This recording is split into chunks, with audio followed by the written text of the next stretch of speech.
welcome back to our channel. We're really excited. We've got a good session lined up for you today for our continuing series of social media workshop. Now, I'm going to say this, hit that subscribe button while you're thinking about it, right? So, and I have my beautiful partner in crime, Kelsey Laka. Hello. So, Kelsey, today, this is kind of a follow-up to our video that we did on the times to post. So today, what are we going to talk about? We are going to talk about when to post. So overall, when to post will fall into your ultimate content strategy. So the past couple of videos we've done has been really talking about our content strategy, and when to post is going to be a big piece of that for growing your social medias. Yeah, so I'm going to go ahead and pop up our slide here. Yeah, so we're going to be talking about how often to post. So remember, if you did not watch the prior video, it's about when, about the timing, timing. So this is going to be about how often to implement that timing.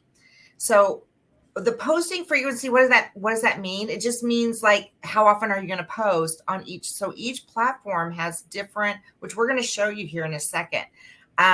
Each platform has its own recommendations of how often you should post in a week, in a month, and also about the type of content.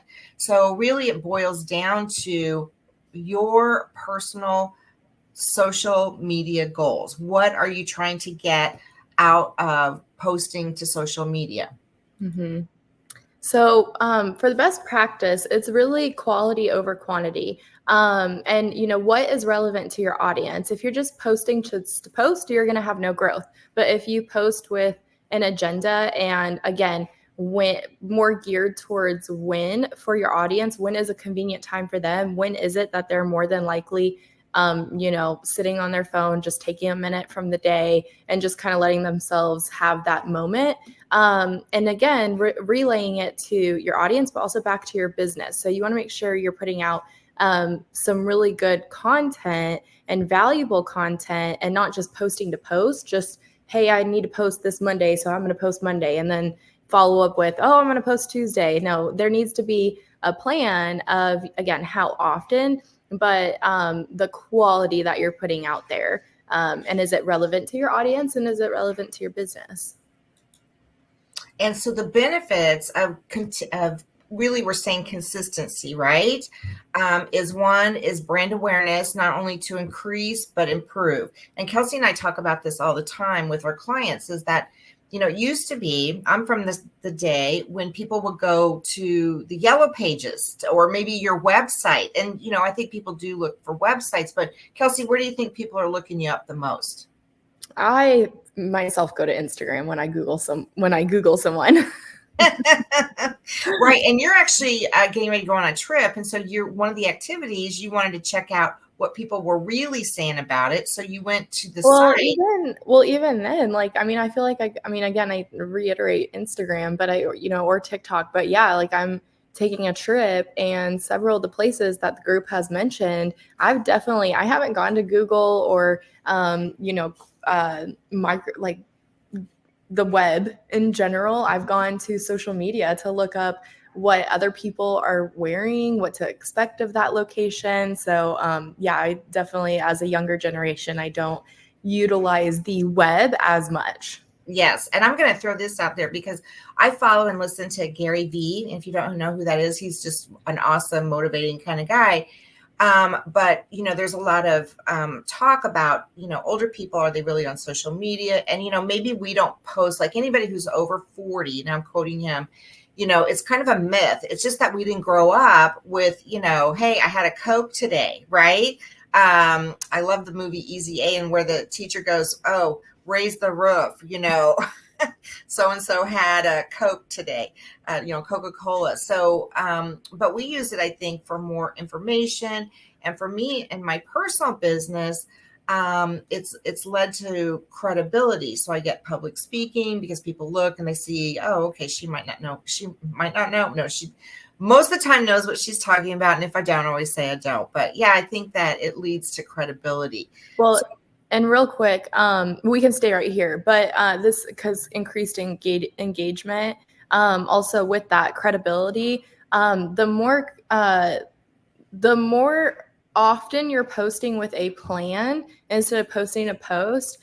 Say you want to do a series on X, Y, and Z, or a series on how to grow strawberries. Well, that's going to be broken out into parts, right? There's going to be the initial planting it, and then there's going to be maintaining it, and then harvesting it. And so people are going to want to follow you to keep up with those tips. So it's going to increase your engagement. It's going to attract new followers. And so the more that you are not necessarily spamming your audience, but you're putting out a regular scheduled content, again, like maybe like 3 times a week, which we'll go over all that stuff, but or maybe it's just once a week, because some people might be like, oh my gosh, this person posts too much, I'm unfollowing them. Or you might not be posting enough, and all of a sudden you get, I could follow 500 people and you just get buried because you're not posting enough. So that's kind of the maximize audience growth and increasing your engagement and attracting new followers. And then, building when you have that valuable content getting posted consistently and, in an effective way, then you're going to have a faster connection with your audience overall. Yeah. And Kelsey, let's just briefly talk about, because when people get focused about their social media, because this happened to me when you started helping me with my social media, people started dropping off. Yeah. And so we were like, oh, okay, well, this is, and it was like, okay, well, what's going on here? Mm-hmm. So can you kind of talk about why you might see a decrease in your actual number of people that are following you? Yeah. So one big thing I think is a lot of people think that they have their messaging down and they have their niche audience. And your audience could be very, very broad. I'm going to just take us, for example, Ignite the Wealth. We have 3 different areas that we help people grow financially. One of those being social media and building their social media. So then in turn, they get more, followers and business recognition and more sales at the end of the day. But then we also have an avenue where it's our affiliate program and our real estate investing, but that's too broad for social media. And so once you really start narrowing down, okay, if we're going to have an Instagram, so for us, Ignite the Wealth, we have an Instagram just for our affiliate program. It's called ITW Affiliate.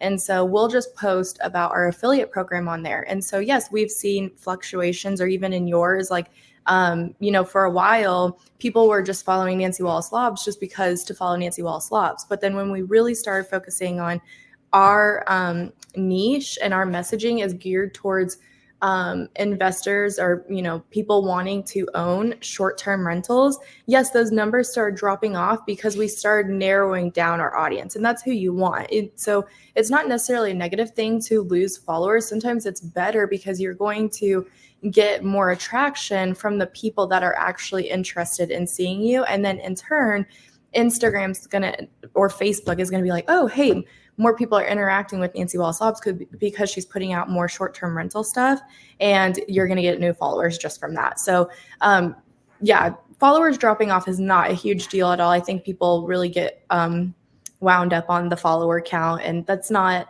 necessarily, it is an aspect of growth, but it's not the maximize audience growth. Exactly. Because you can have 1,000 people that don't engage, or you could have 500 that engage, and if you have a good following. So yes. I like that. Mm-hmm. So, okay, I'm going to just talk, and then we've got a couple slides here.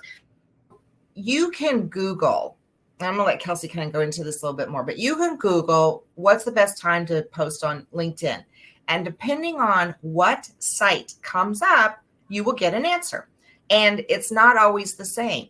So I did kind of a generic one, but I wanted to show you, we did 2 different searches. Okay, we opened up 2 windows and said, oh, what's the best time to post here? So our niche is, we usually just focus on these 4, right?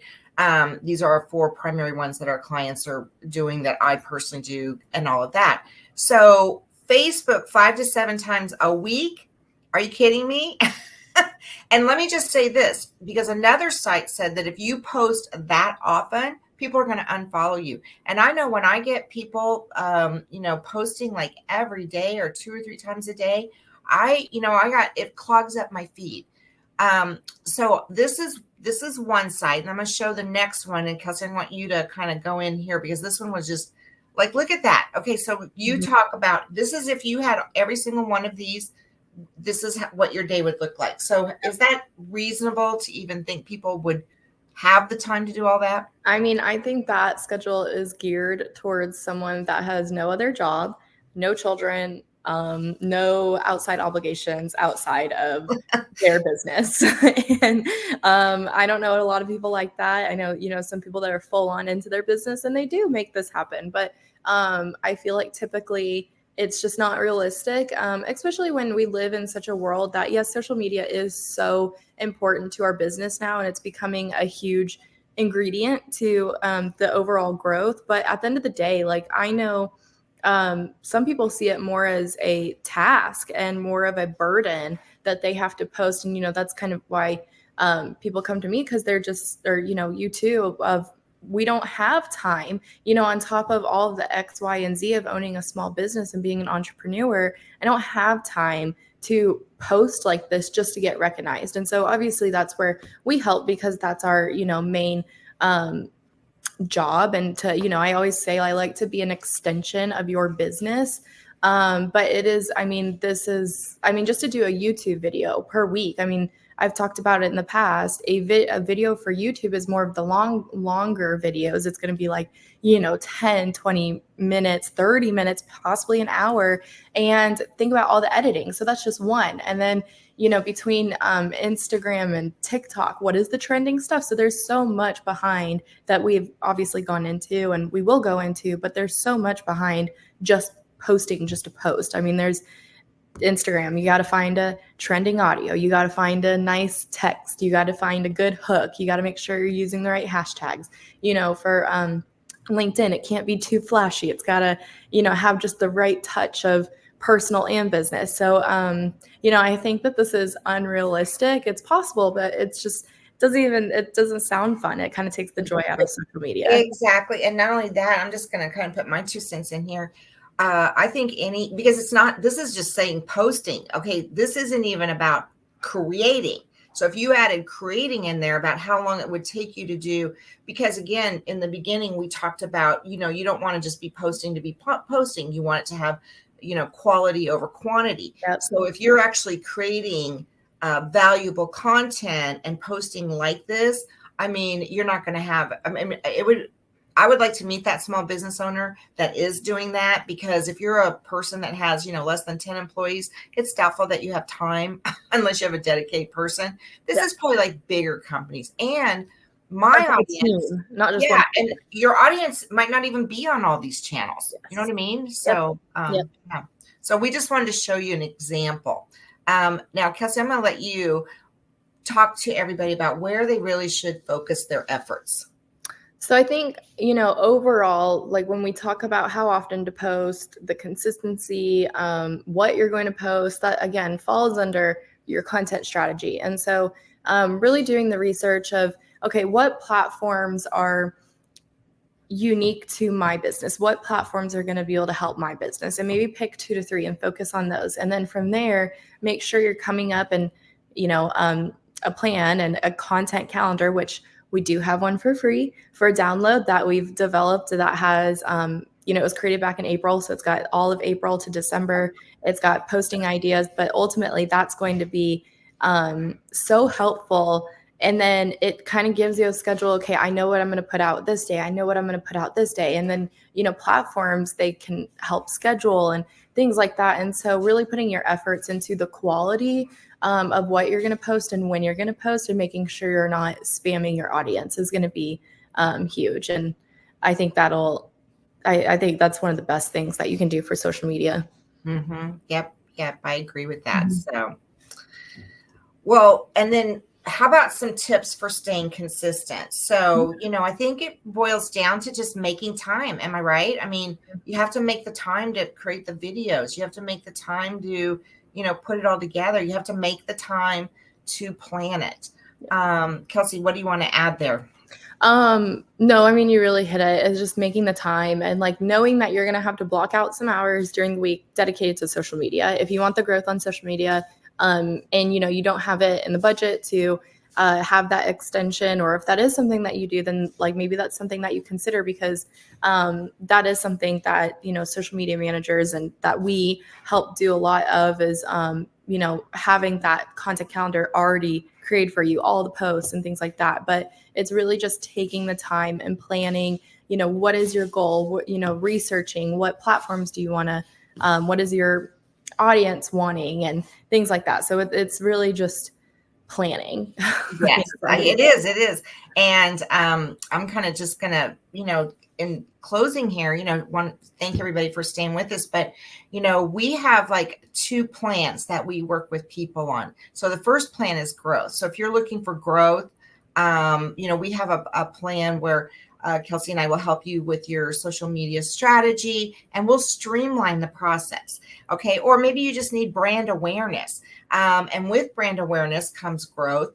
But, you know, you might just be, you know, people maybe at a slower pace. A slower pace. Exactly. So, but we do want to invite you to follow us along. We're doing these every week. And we have a Facebook group called Ignite the Wealth. So, you know, check us out there and join our community there. If you have some ideas about what you have questions about social media, drop it in the comments below, because we will do a vid on it. Right, Kelsey? Yep. Mm-hmm. All right. Well, hey, everyone, thanks so much for joining us, and we'll see you next time. Thanks.